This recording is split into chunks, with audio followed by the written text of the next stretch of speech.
This is Byron with Elo Tech Support. In this video, we're going to cover how to enable ForceMouse on the Elo Multi-Touch Driver.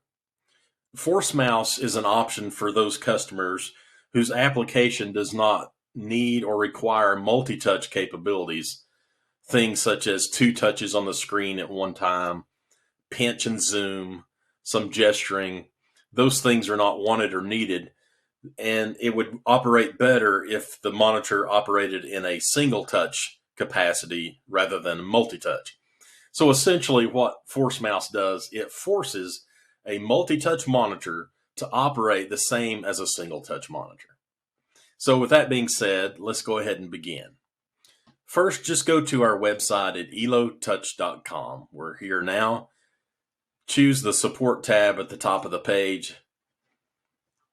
And in our search box, type in the word ForceMouse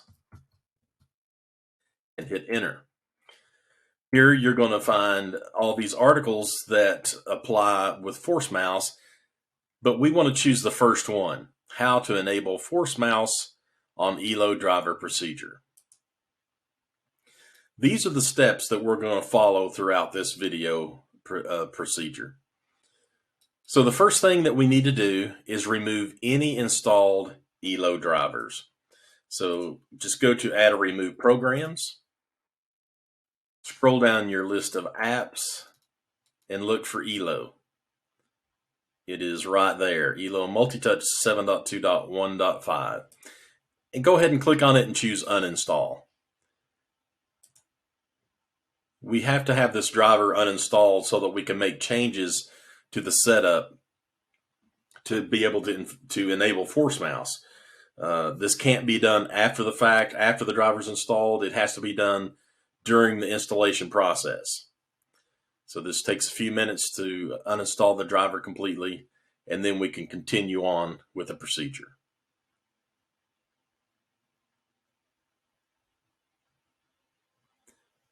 Okay, now that that's finished, click OK and close out this window, and we're back to our procedure.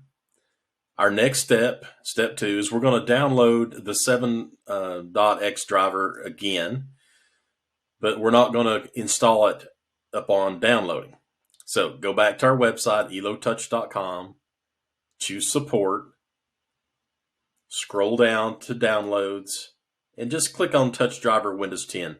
This is going to give us the very latest multi-touch driver, which is currently 7.2.1.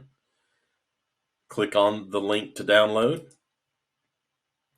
And we're going to save it in this folder I've created under my Downloads folder called Elo Driver.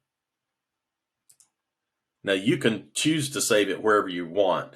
Just remember where it is, because we're going to have to go to that folder to do this procedure. Okay, so the drivers can finish downloading. Now we simply click on it to begin the installation. Choose OK. Now this is where we want to pay attention and make sure we follow these steps precisely. So we are at step 5 at this point, and we're going to make 3 changes, A, B, and C. First, we want to uncheck this box that says when done unzipping open. We don't want to open it after we unzip it. Next, we're going to change the unzip to folder. You do not have to do this. If you choose to leave it in the default folder, this is the path that you will need to go to. Users, which is your user account, app data, local, temp, the file name of the driver, and then the common folder. That's the default folder. We, however, want to unzip it in the same folder we created that we downloaded this driver package in, which is Downloads Elo Driver. So I'm going to go there. We're going to click on this PC, Downloads Elo Driver, OK. So now we have our unzip to folder path ready, and our next step is we're going to unzip. 186 files unzip successfully. Choose OK. And go ahead and close the WinZip self-extractor. We're finished with it. Next, after we've unzipped it, we need to browse to the folder that we just unzipped those files to. So we unzipped it to Downloads, Elo Driver. There's the unzip folder. This is the file that we downloaded, the zip file, and it extracted to this folder right here. So let's open that, go back to our procedure, and it wants us to go to the common folder and open the elooptions.ini file. So it should be this file here. Let's go back in there, common, elooptions.ini. Double click it, and it opens up a notepad. Let's look at our procedure again. Step 8, below the comment section under setup options, we want to change ForceMouse equals 0 to ForceMouse equals 1, right here. So it's in this section, setup options. Let's go into our notepad, scroll down till we see this section. All this at the top is instructions telling you what to do and what these things mean, the changes. But down here underneath the comment section where the setup options are is right here. So as you can see, this is about halfway down the page in Notepad. Here's our ForceMouse entry. We want to change this 0 to a 1. So just highlight it and type in a 1. And then the next step is we want to go to File and choose Save. And close this window. All right, we've finished setting up ForceMouse. And we've closed the options file. Now we want to go back to our folder, the unzip where all the files are unzipped, and we're going to double click the setup.exe to begin installing the driver. So here's our folder. We can go to the main section of it, and there's setup.exe. You can double click it, or you can right click and choose Run as Administrator.